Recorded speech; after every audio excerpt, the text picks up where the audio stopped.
महाराजांना मागितली आहे आणि मग मायाचं बंधन हे प्रत्येकाला लागू आहे। परंतु हे बाजूला सारून आम्हाला काही समाज कार्य जनहित साधायचं आहे। परमार्थ साधा जीवनाचे दोन भाग प्रपंच आणि परमार्थ। परंतु प्रपंचामध्ये माया ही आड येते। परमार्थ साधायचा असेल तर मायाचं बंधन झुकारावं लागेल, तेव्हा आम्हाला परमार्थ साधता येईल। आणि म्हणून काय म्हणतोय का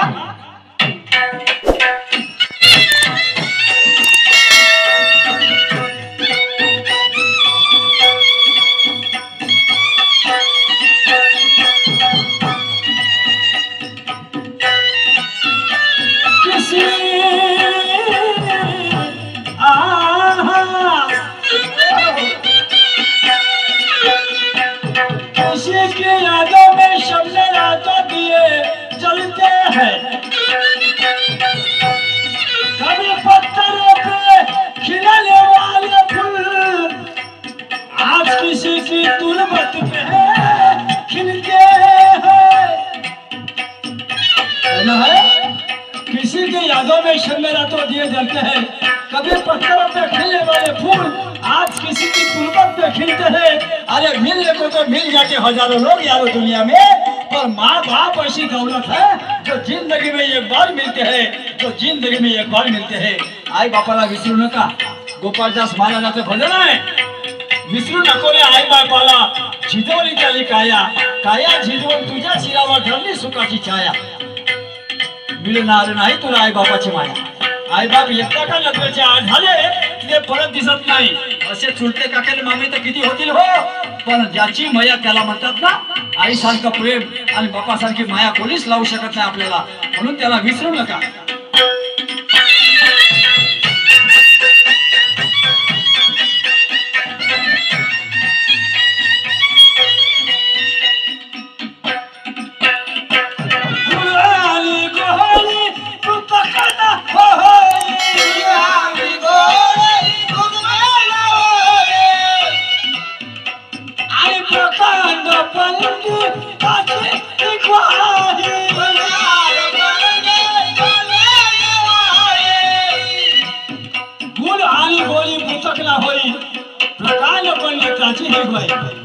गुळापासून त्याच्या चवीला वेगळं करता येत नाही, साखरेपासून त्या साखरेच्या गोळीला वेगळं करता येत नाही। त्याचप्रमाणे आम्ही ज्या महापुरुषांचे उपकार आमच्यावरती आहेत तर त्यांच्या विचारांचं आचरणाला खूप महत्व आहे। गोष्टी कोणीही करतात, भाषा कोणीही करतात, आचरण हे महत्वाचं आहे। आणि म्हणून त्या महापुरुषाचे विचार आणि आमच्या जीवनाची वाटचाल हे कधीही वेगळी जायला नको, त्याशिवाय परमार्थ साध्य करणं अशक्य आहे, अवघड आहे।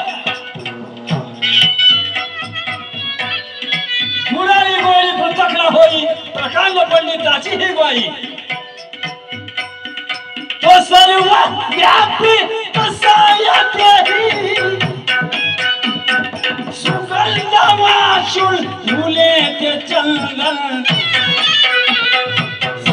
गणाच्या त्याला कहाला त्या पामराचे विनम्र वंदन।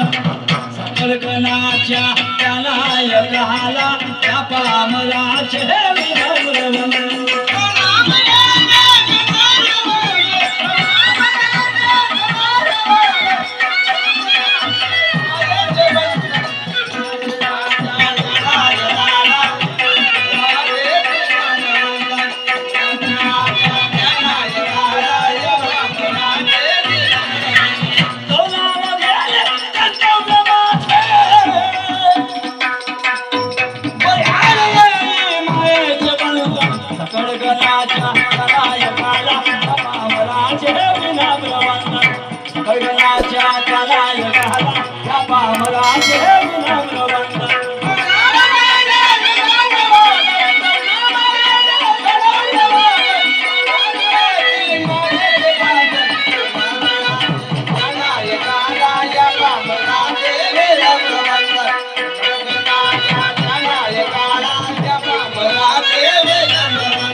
जगद्गुरु तुकोबा म्हणतात अंतरी निर्मळ भाषेचा रस तया गळा मालो असं चंदन लावून भागत नाही।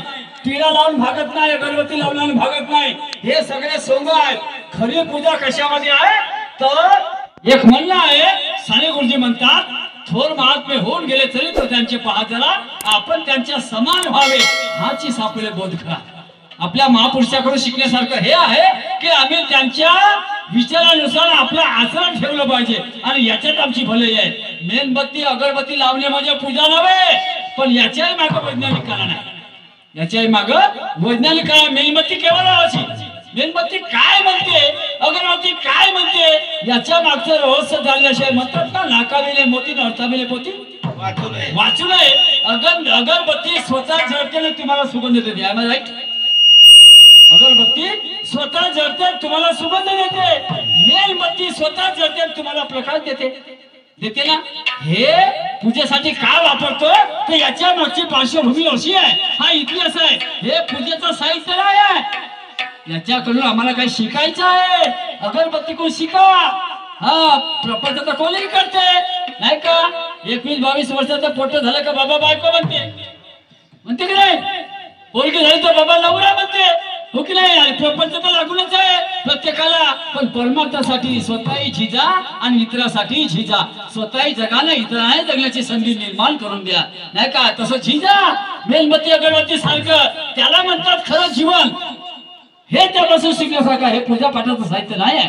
हात जोडून सांगतो ऐका पुढे मी काय म्हणतो.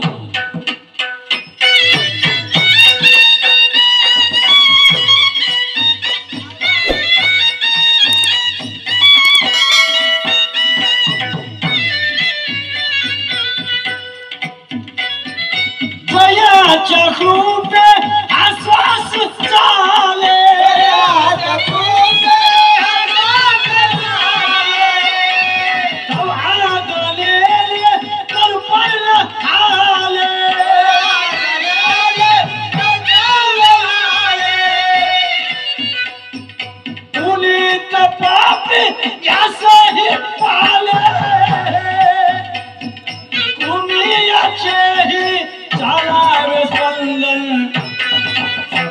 गणाच्या त्यालाय काला या पामराचे विनम्र वंदन.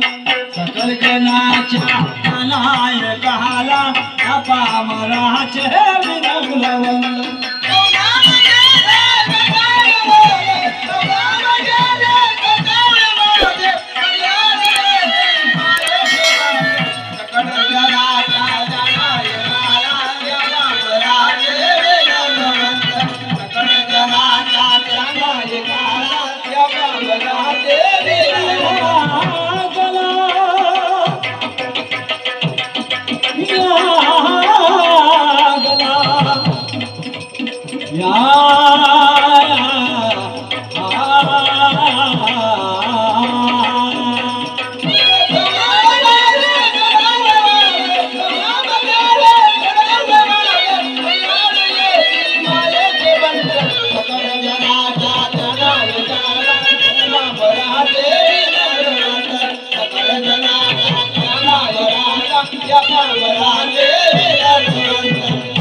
दुय्यमचा सामना आहे आणि आज या विचारपीठावर